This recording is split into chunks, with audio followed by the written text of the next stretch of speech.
Yo. Welcome into the ChrisBeCappinn show, man. Today is July the 10th. There are 3 games in the WNBA for today. We will jump right into them.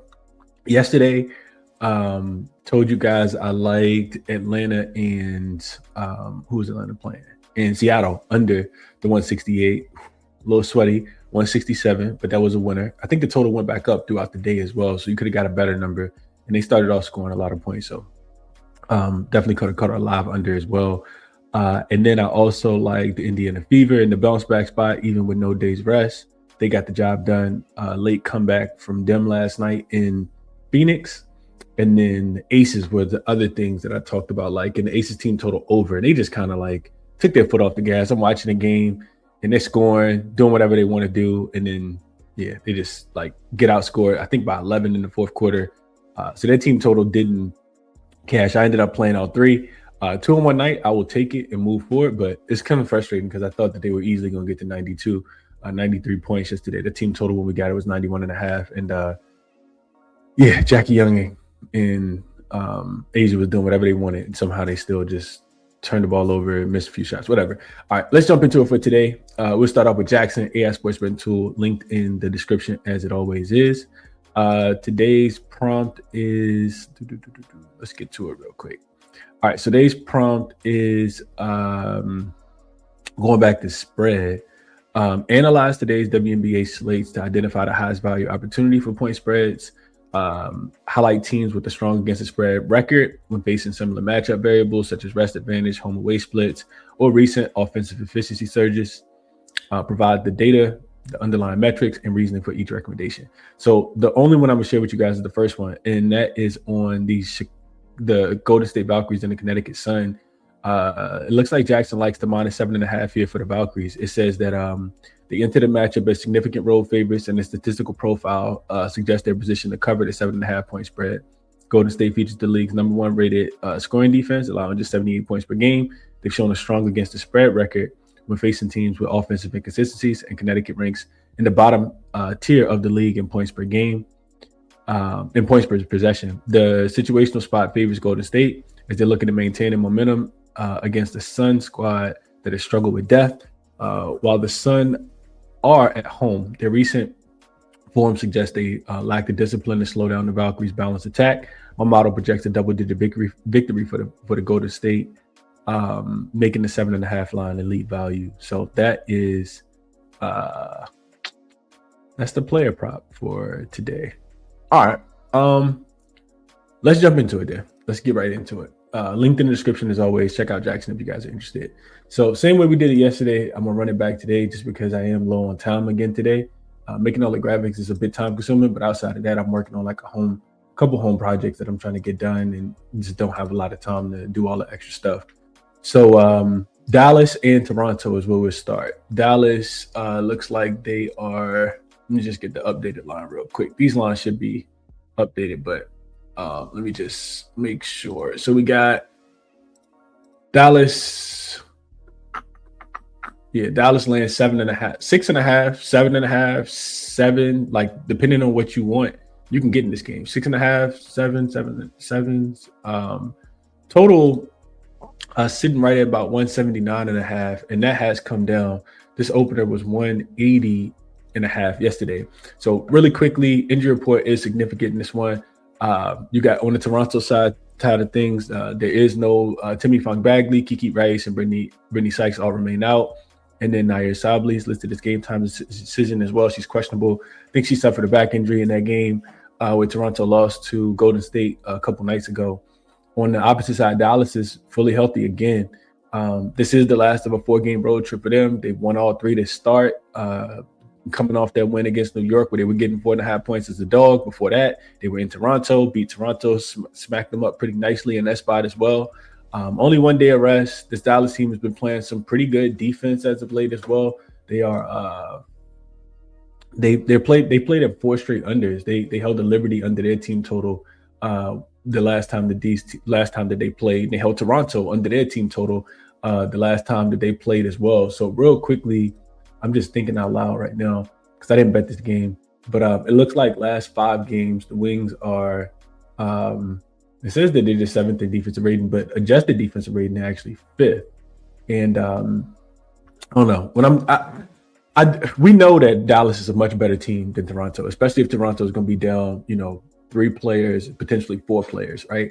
But the thing about and this is just historical. I'm not big on taking teams in last game of road trips or when they play 4 straight road games, that type of thing. And that's the situation for Dallas. Like I said already, for Toronto, it's their 4th straight home game, 3 straight losses, 3 straight non-covers. And they played in back-to-back unders against 2 good defensive teams. Golden State and Dallas both held them under their team total. I had a lot of things that said to take the under in this game. Is it really that easy? Maybe. I'm not 100% sure. So I looked at teams that are road favorites that are playing their 4th straight road game, and they go under about 64% of the time. 4-0 to the under so far this season. And they stand under by about 9 points per game this season as well. So that says to take the under. Also, we think about the last time that these 2 teams played. It was less than a week ago, and that total was 185.5.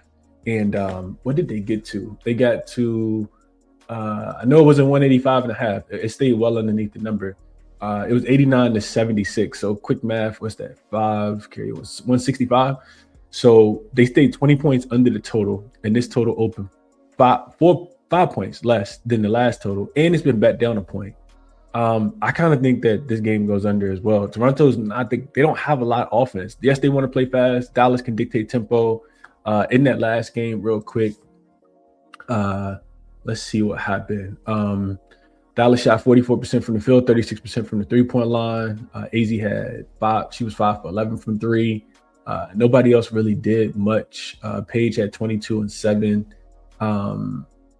I mean, that's a lot. I love Paige. But Enrique didn't shoot the ball well, just 4 for 13 from 3-point from field, 1 for 7 from 3-point line. Jessica Shepard had 14, 15, and 3. She's coming off that triple-double game. And then on the Toronto side of things, Marina Mabry, 19 points. Naya Sabli had 14. Conde had 3. Isabel Harrison had 13. And Kia Nurse off the bench had 12. They shot 39% from the field, 34% from the 3-point line. Dallas is the much superior team. I just feel like it's a little too easy to take Dallas in the spot. So I think I'm going to stay off of this game. We'll lean towards the under, though. Definitely will lean towards the under. And didn't really look too deeply into player props in this one at all. Really just don't think Toronto got enough offense to keep up with Dallas. And Dallas can win this game, even though it is a little bit of a letdown spot for them. Last game of 4-game road trip, coming off the big win against the Liberty, just beat this Toronto team.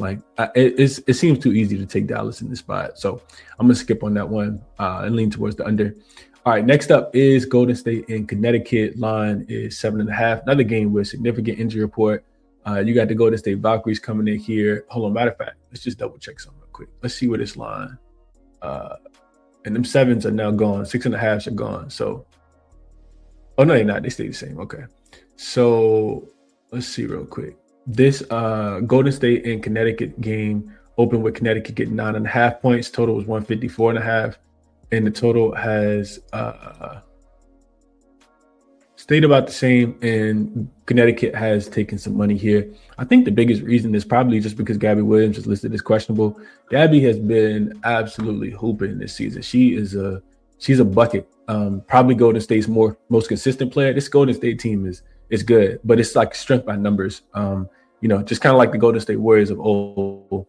Sometimes it's the bench unit that comes in, sometimes it's the starters, but a lot of Natalie Nakase literally can take all 5 players off the floor and put a whole new 5 in. Gabby Williams hurt her back in that last game, and she's listed as questionable. Again, 15 points, 3.5 boards.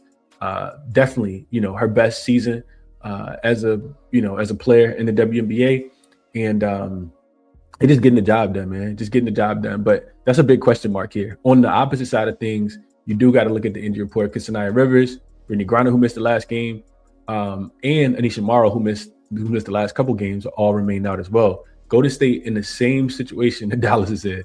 Both of these teams are red hot.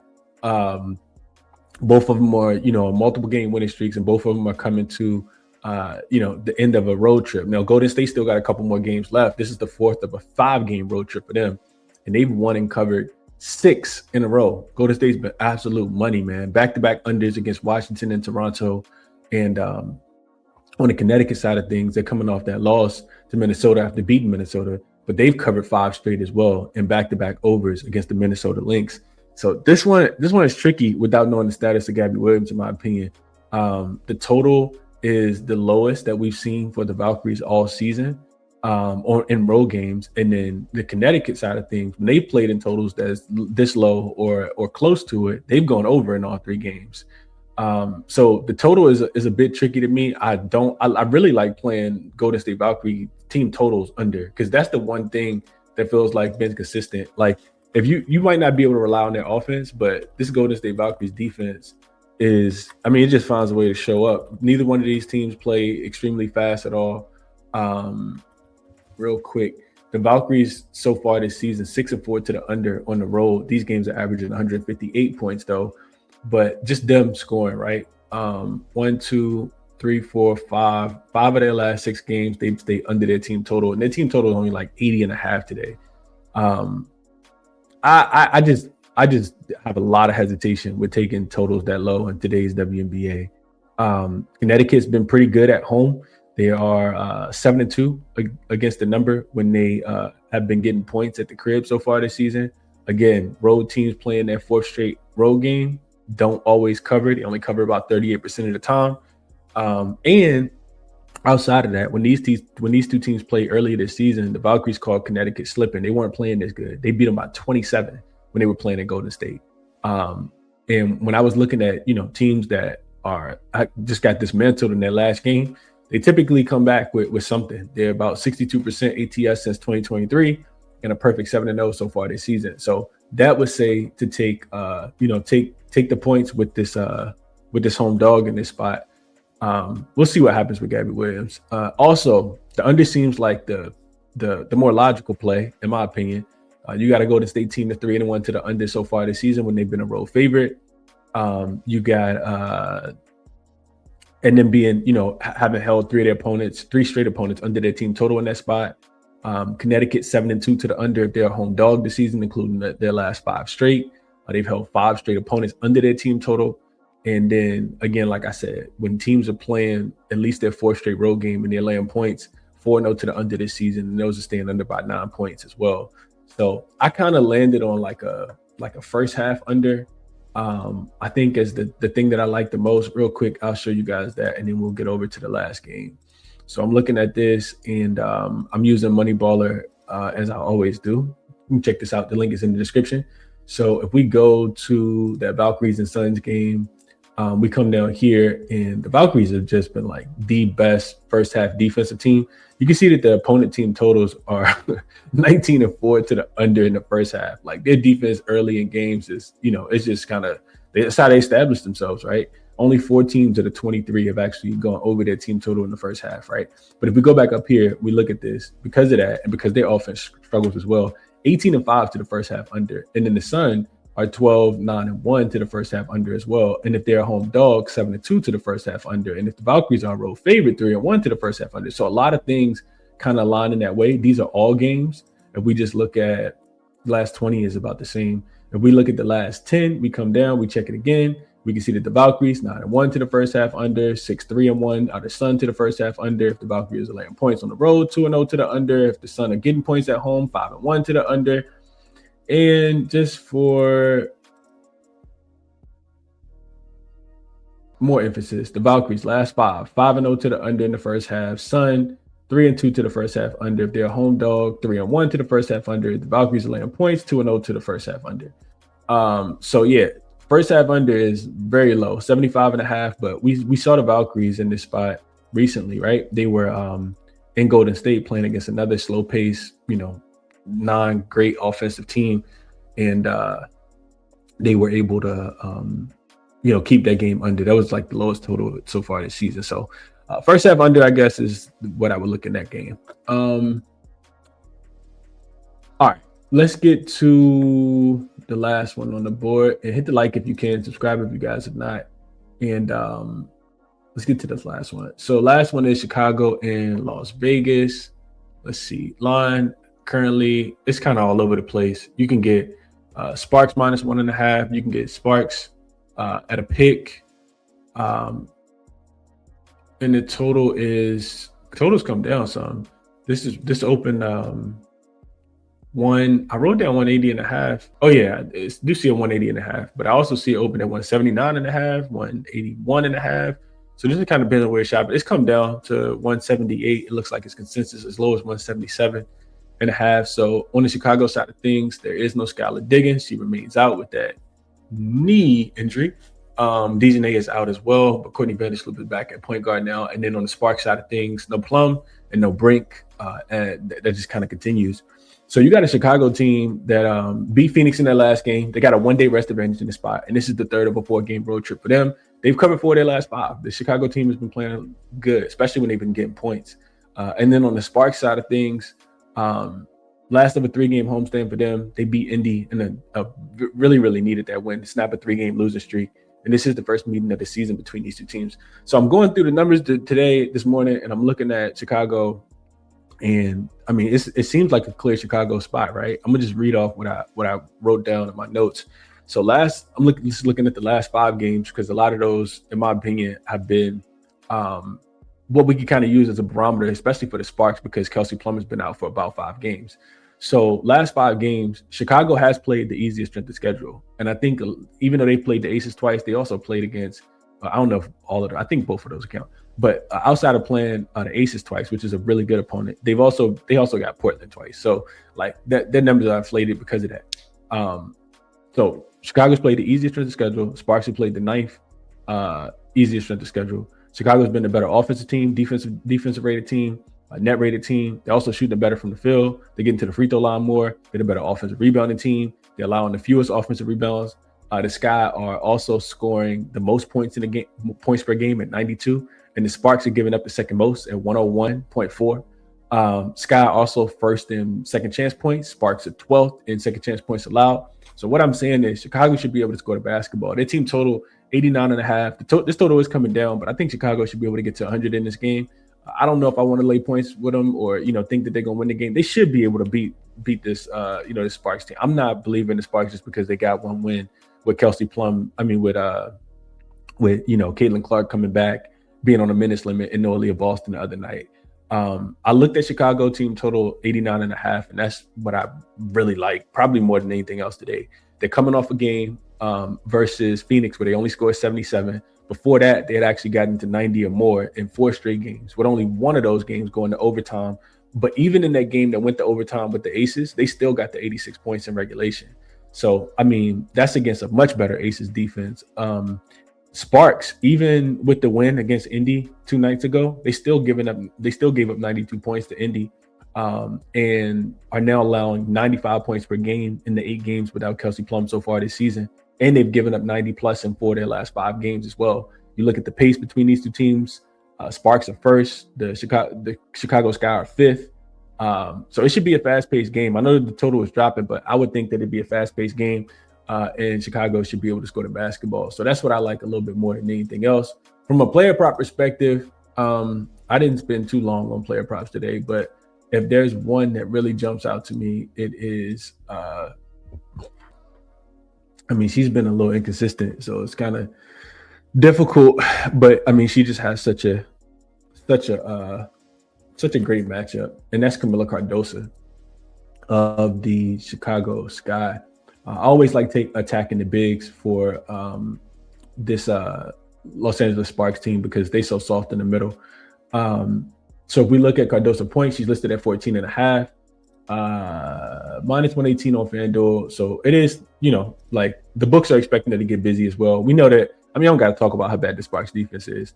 14th in points, in points allowed. They give up a ton of stuff in just in the paint in general. Cardoso has been, struggling recently. You can see she's only over in 5 of her last 10, but 3 of her last 4, she has actually gone over this number. And she just gets a really good matchup. When I looked at them head to head last time that they played last season, she dropped 27 on the Sparks team. Sparks front line is still the same. I mean, they got NECA out there, but NECA plays more 4 than 5.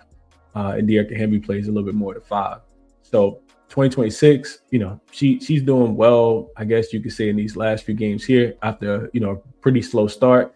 I looked at her road splits, not that all this stuff matters, but her road splits haven't been that good. You can see only over in 4 of her 11 games. And then last but not least, I looked at Cardosa in the 2 games that she's played without Skylar Diggins, who, should be out there to get her the ball, and, back-to-back unders as well, 11 and 9 against Minnesota and Phoenix. Both of these teams, I would say, kind of funnel you to outside shots and not so much the Sparks. You can get whatever you want against the Sparks. So I like Cardosa over her points today. Yesterday, I told you guys I like Ryan Howard over her points, rebounds, and assists. She did get there on that line. So I guess I'd be looking at Cardosa in this spot. I also considered Courtney Vandersloot assists.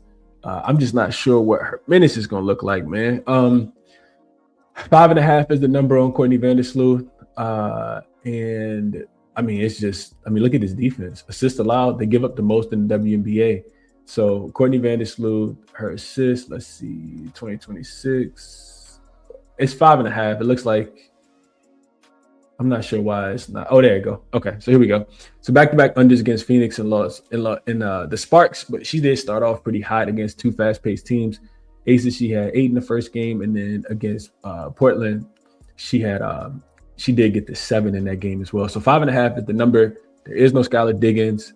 Her minutes, I think, have been increasing, right? So you can see here 13, 15, 18, and then 17. So if she gets, she could play. If she plays 20 minutes, I would love to take her for 6 assists. Just don't know if that's going to happen tonight. So we'll see how things kind of shake out. But those are my thoughts as far as the slate goes for today. So if we get into a quick recap, again, hit the like if you can, subscribe if you guys have not, and let's get into a quick recap. So let's go back to the top. Dallas, Toronto. I think I'm gonna just stay off of that game altogether, but I think Dallas can win the game with their defense again. Toronto, could struggle. So under 179.5. Make this red. I'm actually not sure if I'll bet anything today, but I do like that. I think a little bit more than anything else. And then Golden State, Connecticut. It was their first half, right? I showed you guys why I like that. And it's a super low number. Like, it's kind of uncomfortably low, honestly. But under, I think it was 75.5. It's the first half, under 75.5. And then Chicago and LA, if I'm betting Chicago team total. The best number you can get. When I looked this morning, it was 89.5. Right now, it is 88.5 on Caesars right now. So I think they should be able to get to 90 in this spot. And then Camila Cardosa, if I'm betting anybody, player props.